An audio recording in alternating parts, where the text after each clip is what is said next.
दोस्तों सोचिए, अगर कल सुबह युद्ध शुरू हो जाए और चीन भारत की नौसेना की हर मूवमेंट पहले से देख रहा हो, हर जहाज, हर फाइटर जेट, हर मिसाइल, क्योंकि भारत से सिर्फ 55 किलोमीटर दूर एक ऐसा द्वीप तैयार हो चुका है जो देखने में छोटा है, लेकिन भविष्य की जंग का सबसे बड़ा स्पाई बेस बन सकता है। सवाल है, क्या भारत सच में घिर चुका है? दोस्तों, इससे पहले कि हम इस अंतरराष्ट्रीय साजिश की एक एक परत खोलें, आज इस वीडियो की शुरुआत में मैं आप सभी से एक वादा चाहता हूं।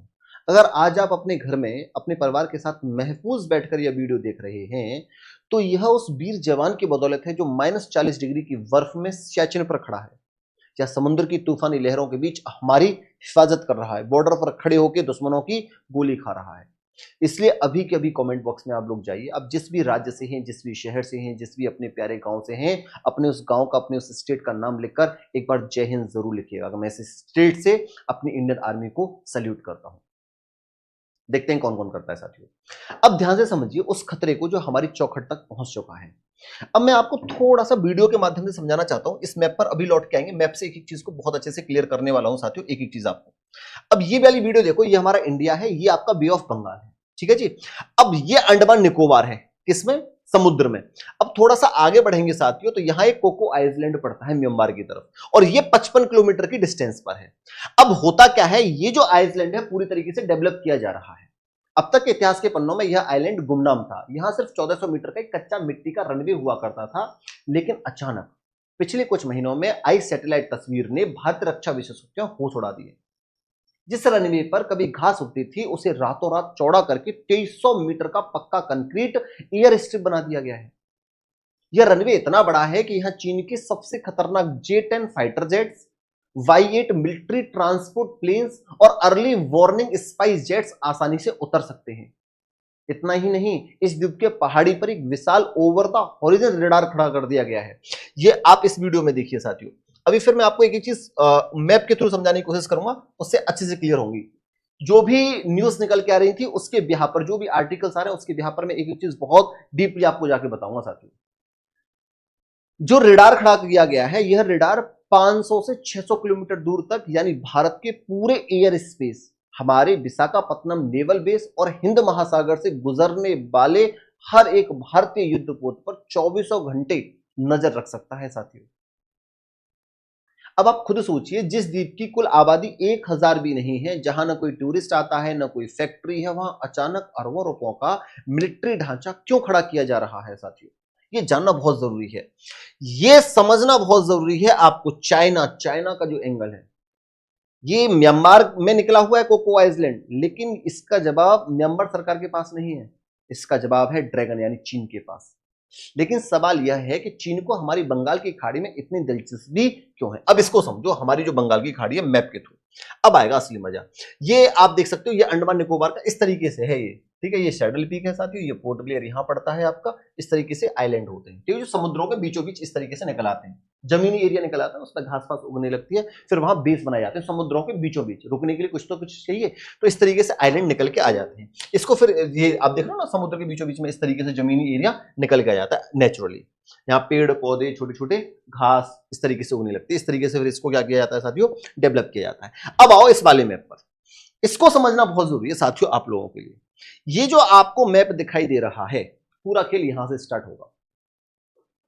चीन को हमारी बंगाल की खाड़ी में इतनी दिलचस्पी क्यों है? ये है आपका बे ऑफ बंगाल, ये भारत के पास है ना, ये बे ऑफ बंगाल। यहाँ आपका बांग्लादेश बनता है, यहाँ पोर्ट ब्लेयर था ना, यहाँ चटगांव पर भी इसने क्या बना रखा है? एयरबेस बना रखा है चाइना ने, ठीक है। ये हमारे पास पोर्ट इसका वो था मोगला पोर्ट, ये भी इसने ले लिया है चाइना ने।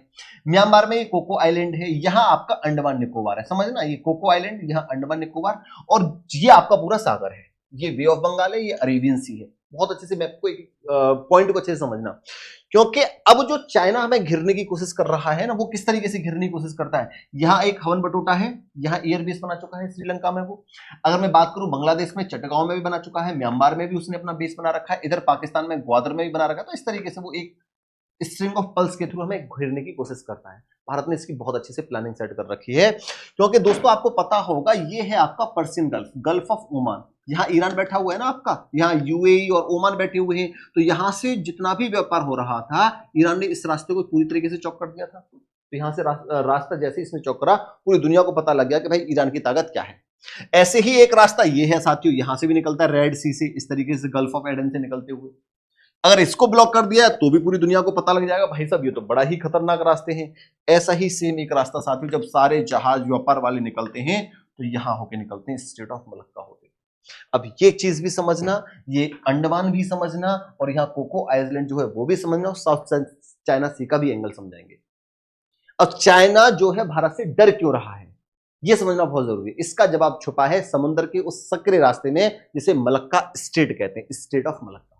चीन का लगभग 80% कच्चा तेल और उसकी पूरी अर्थव्यवस्था इसी छोटे से समुद्री रास्ते से होकर गुजरती है, और इस रास्ते के ठीक दरवाजे पर मुस्तैद बैठा है हमारा प्यारा भारत देश।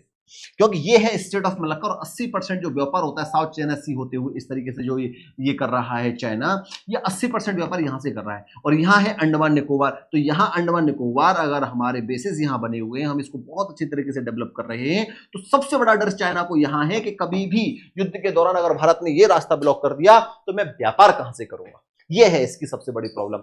जिस तरीके से स्ट्रिंग ऑफ पल्स बनाने की कोशिश कर रहा है, श्रीलंका में इसने बेस बना रखा, ग्वादर पोर्ट में यहां बेस बना रखा है, यहां हमने तबाही मचा रखी है। वैसे हम भी इतनी आसानी से नहीं बैठे, जहां जहां ये बेस बना रखे यहां इसका बड़ी हालत खराब कर रखी है।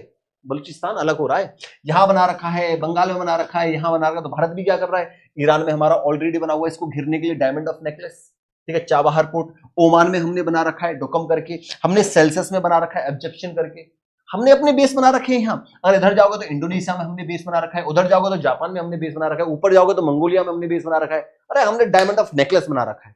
अभी तो देखो हम इनकी ऐसी तैसी कैसे मारते हैं। अब तुम देखना पूरी वीडियो को अच्छे से। ये जो रास्ता है ये इसकी नस है चाइना की, ठीक है। हमारा अंडमान और निकोबार आइलैंड चीन की दुखती रख पर अपना पैर रखे हुए हैं। चीन को दिन रात यही दुस्वप्न सताता है कि अगर कभी भारत के साथ युद्ध हुआ तो भारतीय नौसेना मलक्का स्ट्रेट का गला घोंट देगी, चीन की फैक्ट्रियां ठप हो जाएंगी, उनके शहर अंधेरे में डूब जाएंगे और उनके पेट्रोल पंप सूख जाएंगे। इसी डर के मारे बीजिंग के हुक्मरानों ने रची भारत को समुद्र में जकड़ने की साजिश, जिसे दुनिया स्ट्रिंग ऑफ पर्ल्स यानी मोतियों की माला कहती है। अब ये मोतियों की माला, इसको मैंने थोड़ा सा यहां भी बना रखा है, आप इसको यहां देख सकते हो, इनका स्ट्रिंग ऑफ पर्ल्स किस तरीके से बना हुआ है, ठीक है। ये जानना भी तो बहुत जरूरी है आप लोगों के लिए, स्ट्रिंग ऑफ पर्ल्स। अच्छा यहां मैंने बना नहीं रखा, ठीक है, आप इसी मैप से समझना, ठीक है। ये तो भारत का है, ये वाला आप इसी से समझना, यही बता दूंगा। श्रीलंका, ये आपका श्रीलंका है, तो यहां इसने अपना एक बेस बना रखा है, हबनटोटा करके पोर्ट है, और पाकिस्तान का एक ग्वादर पोर्ट बना रखा है, यहां पाकिस्तान में ग्वादर पोर्ट है। इस तरीके से जुड़ रहा है उस चीज को, ठीक है, इस तरीके से इसने बना रखे हैं। अगर अफ्रीका की बात करें तो जिबूती में चीन का एक मिलिट्री बेस बना हुआ है, तंजानिया का एक बागामोया और केन्या का लामू पोर्ट हो या कंबोडिया का रीम नेवल बेस, चीन ने भारत को चारों तरफ से बंदरगाहों के नाम पर अपने जासूसी अड्डे बना दिए, ठीक है। और अब कोको आइलैंड के जरिए वह सीधा हमारी छाती पर आकर बैठना चाहता है। कोको आइलैंड यहां पर, ठीक है, यहां हमारा अंडमान निकोबार है, यहां हम पूरी तरीके से डेवलप कर रहे हैं। अब कोको आइलैंड यहां एयर बेस क्यों बनाना चाह रहा है, क्योंकि बे ऑफ बंगाल में हमारे सारे बेसिस पर वो बहुत अच्छे से नजर रखना चाहता है। लेकिन चीन एक बात भूल गया है, यह 1962 का भारत नहीं है, यह 21वीं सदी का नया भारत है जो आंखों में आंखें डालकर जवाब देना चाहता है। अगर चीन ने स्ट्रिंग ऑफ पर्ल्स बनाई है तो भारत ने समुद्र के सीने पर गाड़ दिया है अपना नेकलेस ऑफ डायमंड यानी हीरो का हार। चीन जिस अंडमान को सिर्फ एक द्वीप समझ रहा है, भारत ने इस अंडमान निकोबार पे साथियों, इस वाली मैप में यहां देख सकते हो आप, ये वाला जो अंडमान निकोबार है, ये पूरा जो 15,000 करोड़ से ज्यादा इन्वेस्टमेंट करके उस अंडमान को समंदर में तैरता हुआ ऐसा किला बना दिया है जिसे दुनिया का कोई भी मुल्क चाहकर भी नहीं डुबा सकता। अनसिंकेबल एयरक्राफ्ट कैरियर, अंडमान में भारत ने अपने P-8I पॉजिडियन सबमरीन हंटर विमान तैनात कर दिए हैं जो समुद्र की गहराई में छिपी चीनी पनडुब्बियों को सेकंडों में ढूंढकर तबाह कर सकते हैं। कैंपेबल वे के पास INS बाज नेवल बेस को भी अपग्रेड कर दिया गया है। लेकिन रुकिए, भारत का असली मास्टर स्ट्रोक और चीन की सबसे बड़ी आफत तो अभी बाकी है। जिस मलक्का स्टेट पर कब्जा जमाकर चीन भारत को घिरने का ख्वाब देख रहा था, भारत ने ठीक उसी समुद्री रास्ते की सबसे मुख्य चाबी ही अपने हाथ में ले ली है।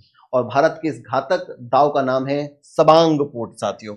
अब ये सबांग पोर्ट भी हम डेवलप करने जा रहे हैं इंडोनेशिया में, ठीक है। यहां तो हम इसको डेवलप कर ही रहे हैं, इधर इंडोनेशिया में आ जाओगे तो हम यहां क्या बना रहे हैं साथियों, एक समांग द्वीप के सुमात्रा द्वीप के पास स्थित समांग पोर्ट भारत के अंडमान निकोबार से कितनी दूर है जानते हो?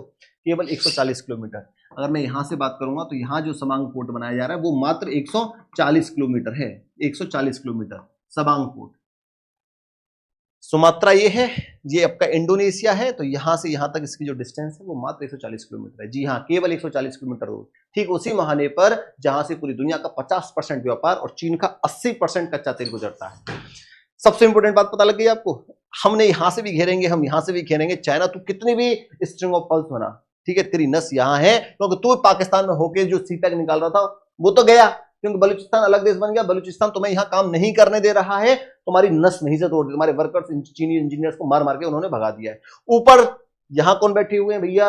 यहां हम बैठे हुए हैं, हमारे सिर का मुकुट हमारा कश्मीर, ठीक है, जो इलीगली उल्लू का पट्टा पाकिस्तान उसके ऊपर कब्जा करके बैठा है, उसकी जनता ने वहां विद्रोह कर दिया है, ठीक है। वो भारत के साथ मिलना चाहते तो ऊपर से भी तुम टूटोगे, समझ रहे हो? तो ये तुम्हारा तेरा जो सपना था ये तो पूरा होता दिखाई दे नहीं रहा। यहां हम तुझे रोक देंगे। अब बता तू कहां से व्यापार करेगा बेटा? मलक्का स्टेट के ठीक वेस्टर्न गेट पर समांग पोर्ट सीधे चीन की सहतीर पर जा बैठा है। चीन को हमेशा यह घमंड था कि वो भारत को हिंद महासागर में घेर लेगा। बेटा कैसे घेरोगे अब तुम? लेकिन जब भारत ने इंडोनेशिया के साथ मिलकर सवांग पोर्ट को डेवलप करने का काम शुरू किया तो बीजिंग के रक्षा विशेषज्ञों के पसीने छूट गए। सवांग एक कुदरती गहरा बंदरगाह यानी नेचुरल डीप सी पोर्ट है। इसका मतलब यह है कि यहां भारत के विशालकाय युद्धपोत, गाइडेड मिसाइल डिस्ट्रॉयर्स और भारत की घातक न्यूक्लियर पनडुब्बी आसानी से आकर डॉक कर सकती हैं। भारत और इंडोनेशिया के बीच हुए ऐतिहासिक समझौते के तहत सवांग पोर्ट अब भारतीय नौसेना के लिए एक प्रमुख लॉजिस्टिक हब में तब्दील हो रहा है। यहां भारतीय नौसेना भारतीय नौसेना के जहाजों को ईंधन, रसद, गोला बारूद और मरम्मत की हर सुविधा मिलती है। अब जरा दिमाग लगाइए, अगर भविष्य में चीन ने भारत के खिलाफ कोई गुस्ताखी की तो क्या होगा? एक तरफ भारत का अंडमान निकोबार बेस यहां बना हुआ है, हमारा अंडमान निकोबार, यहां सवांग है समझ में आ रहा है? दूसरी तरफ इंडोनेशिया का सवांग पोर्ट, दोनों मिलकर मलक्का स्टेट को दोनों तरफ से ऐसा सील करेंगे कि चीन की एक भी स्पाइस शिप या तेल का टैंकर आगे नहीं बढ़ पाएगा। चीन का दम वहीं घुट जाएगा, उसकी फैक्ट्रियां चंद दिनों में ठप पड़ जाएंगी और उसका सारा घमंड पानी में मिल जाएगा। अब सुनो, अभी तो हमने इसकी पूरी फील्डिंग सेट कर रखी है, यहां ईरान में भी तो कर रहे हैं। तुम भारत को इतने हल्के में क्यों ले लेते हो? यहां देखो, ये ईरान है, चाबहार पोर्ट हम यहां डेवलप कर रहे हैं। ओमान के दुक्कम पोर्ट में नीचे जैसे ही आओगे, ओमान है, यहां ओमान में दुक्कम पोर्ट बना दिया। नीचे और उतरोगे सेल्सियस में इजिप्शियन आइलैंड हमने यहां बना दिया है। इंडोनेशिया में बढ़ोगे तो आगे जैसे इंडोनेशिया में यहां बढ़ोगे तो सवांग पोर्ट हमने यहां बना दिया। अबे तुम्हारी तो है, भारत ने समुद्र की पूरी बिसात अपने हक में पलट दी है भाई। ये रहा डॉक्यूमेंट्री लेवल, पूरा जो मैंने आपको बताया ना बहुत अच्छे से समझा दिया है। लेकिन भारत की ताकत सिर्फ अपने नौसैनिक अड्डों तक सीमित नहीं है। आप ये मत समझो कि बस भारत यहीं सिमट गया। अभी सुनो उसकी ताकत, बल्कि उसकी रणनीति साझेदार भी पूरी सुरक्षा व्यवस्था का एक मजबूत स्तंभ है। पश्चिमी हिंद महासागर में अमेरिका और ब्रिटेन के साथ समुद्री सुरक्षा, मैरीटाइम डोमेन अवेयरनेस और रणनीतिक समन्वय लगातार गहरा हो रहा है। वहीं फ्रांस के साथ रीयूनियन आइलैंड और पूरे दक्षिण पश्चिम हिंद महासागर क्षेत्र में संयुक्त नौसैनिक अभ्यास, समुद्री निगरानी और समन्वित पेट्रोलिंग भारत की समुद्री मौजूदगी को और मजबूत बनाते हैं। दूसरी तरफ क्वाड यानी भारत, अमेरिका, जापान और ऑस्ट्रेलिया इंडो पैसिफिक में एक स्वतंत्र, सुरक्षित और नियम आधारित समुद्री व्यवस्था बनाए रखने के लिए लगातार साथ काम कर रहे हैं। हार्ड एंड नेवल एक्सरसाइजेस, सूचना साझा करना, लॉजिस्टिक सपोर्ट और मैरीटाइम डोमेन अवेयरनेस जैसे क्षेत्रों में यह सहयोग लगातार बढ़ रहा है। और इसी बढ़ती ताकत की झलक तब देखने को मिली जब विशाखापत्तनम में आयोजित मिलन नौसैनिक अभ्यास में 70 से अधिक देशों की नौसेनाएं और प्रतिनिधि भारत के साथ खड़े दिखाई दिए। दुनिया की कई प्रमुख नौसैनिक शक्तियों ने हिंद महासागर में भारत की बढ़ती भूमिका को स्वीकार किया। दिलचस्प बात यह रही कि चीन इस अभ्यास का हिस्सा ही नहीं था। समझ रहे हो? यह है भारत की ताकत। यानी एक तरफ चीन स्ट्रिंग ऑफ पर्ल्स बनाकर भारत को चारों तरफ से घेरने की कोशिश कर रहा है, तो दूसरी तरफ भारत नेकलेस ऑफ डायमंड अपने रणनीतिक साझेदारों और इंडो पैसिफिक गठबंधनों के सहारे ऐसा समुद्री सुरक्षा नेटवर्क तैयार कर चुका है जो अरब सागर से लेकर मलक्का जल डमरू मध्य तक चीन की हर गतिविधि पर पैनी नजर रखने की क्षमता रखता है।